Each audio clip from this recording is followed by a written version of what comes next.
Coordinate covalent bond, इससे पहले हमने आयनिक बॉन्ड के बारे में, कोवेलेंट बॉन्ड के बारे में पढ़ा था। आज जो हमारा टॉपिक है वो है coordinate covalent bond. Coordinate covalent bond क्या है? Coordinate covalent bond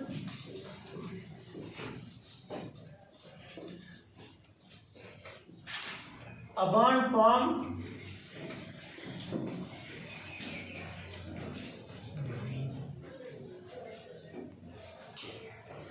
when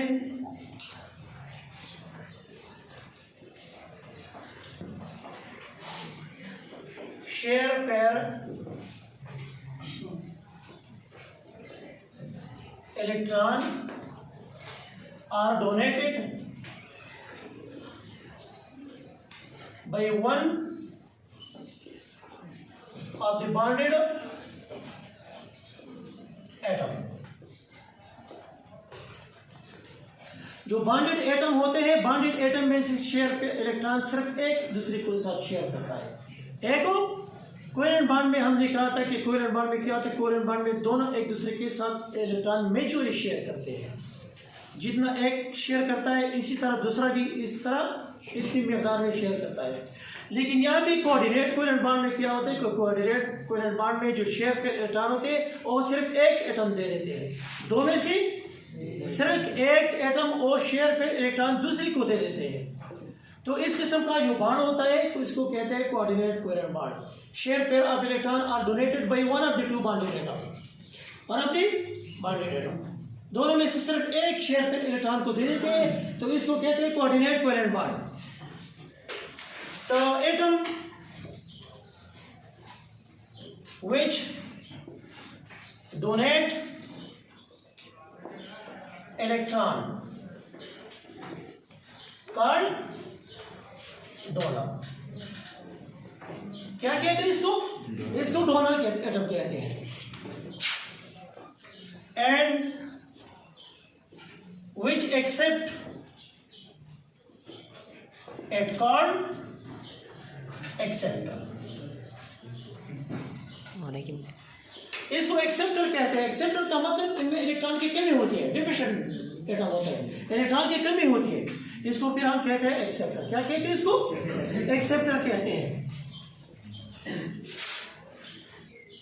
and represented by an arrow, an arrow। तीर के निशान से इसको जाहिर करते हैं। which direction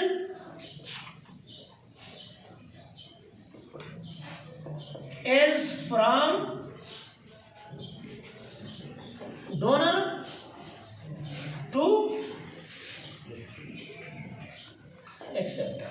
जिसकी जो डायरेक्शन होती है इस तीर के निशान की और डोनर से एक्सेप्टर की तरफ होती है। किस तरफ होती है? डोनर से एक्सेप्टर की तरफ होती है। मसलन फॉर एग्जांपल,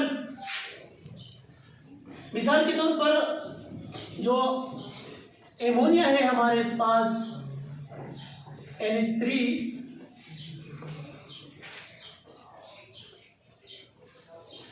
एमोनिया ग्रुप 5 का मेंबर है। इसकी बैरूनी मदार में 5 इलेक्ट्रॉन है। 3 इलेक्ट्रॉनों ने हाइड्रोजन के साथ बॉन्ड बनाए 3 इलेक्ट्रॉनों से, और 2 इलेक्ट्रॉन ऐसे जिन्होंने बॉन्ड में हिस्सा नहीं लिए। ये 2 इलेक्ट्रॉन यहाँ पे बाकी है। ये क्या है? 2 इलेक्ट्रॉन है, इलेक्ट्रॉन का एक जोड़ा है, इलेक्ट्रॉन का एक जोड़ा इसके साथ इजाफी मौजूद है। ये एमोनिया जब वो प्रोटॉन के साथ रिएक्शन करता है, H+ का मतलब है प्रोटॉन में, इसके साथ किसी किस्म का इलेक्ट्रॉन नहीं है, इसके साथ इलेक्ट्रॉन इसके साथ नहीं है। तो क्या, चूंकि इसके साथ इलेक्ट्रॉन की कमी है, इलेक्ट्रॉन की कमी है इसके साथ, लिहाजा ये नाइट्रोजन अपने ये 2 इलेक्ट्रॉन का एक जोड़ा इसी प्रोटॉन को दे देगा, इसी प्रोटॉन को दे देगा। एंड ये 2 इलेक्ट्रॉन ये किसको दे देगा? प्रोटॉन।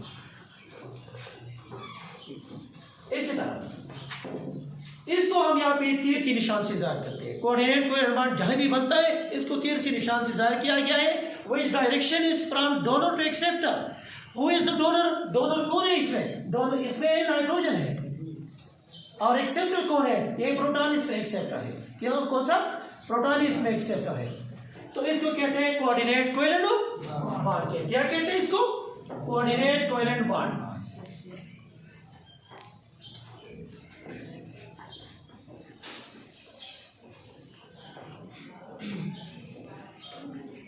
कोऑर्डिनेट कोवेलेंट बॉन्ड इनके दरमियान बन जाता है। दूसरी जो एग्जांपल है वो है एमोनिया। जैसे एमोनिया इसके साथ इलेक्ट्रॉन का एक जोड़ा इजाफे मौजूद है और ये जब रिएक्शन करता है BF3 के साथ, BF3 के साथ, इसके साथ इलेक्ट्रॉन की कमी है, डेफिशिएंट है, इलेक्ट्रॉन की कमी है। इसके साथ 2 इलेक्ट्रॉन जो है वो अनबॉन्डेड फॉर्म में है, जिन्होंने बॉन्डिंग में हिस्सा नहीं लिया है, इलेक्ट्रॉन का एक जोड़ा है। तो ये अपने ये 2 इलेक्ट्रॉन इस बोरान को दे देंगे। किसको देंगे? बोरान को दे देंगे।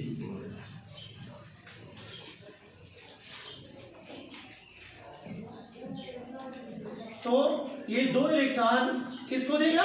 बोरान को।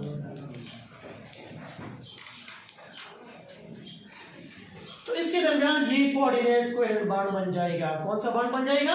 कोऑर्डिनेट कोवेलेंट बॉन्ड बन जाएगा। तो कोऑर्डिनेट कोवेलेंट बॉन्ड की तारीफ के मुताबिक जो शेयर पेयर इलेक्ट्रॉन होते हैं वो 2 में से 1 एटम ही मुहैया करता है। 2 में से 1 एटम ही मुहैया करता है। यहाँ पे आप देख सकते हैं कि इन दोनों मिसालों में यहाँ पे नाइट्रोजन इलेक्ट्रॉन का जो जोड़ा है वो दे देता है और यहाँ पे भी नाइट्रोजन देता है। किसको देता है? उसी एटम को देता है जिनको जरूरत होती है, जिनके साथ इलेक्ट्रॉन की कमी होती है, इनके साथ इलेक्ट्रॉन की कमी होती है। तो इस किस्म का जो बॉन्ड होता है जो 2 एटमों के दरमियान बन जाता है, इसको फिर हम कहते हैं कोऑर्डिनेट कोवेलेंट बॉन्ड कहते हैं। क्या कहते हैं इसको? हम कोऑर्डिनेट कोवेलेंट बॉन्ड कहते हैं। समझ गई?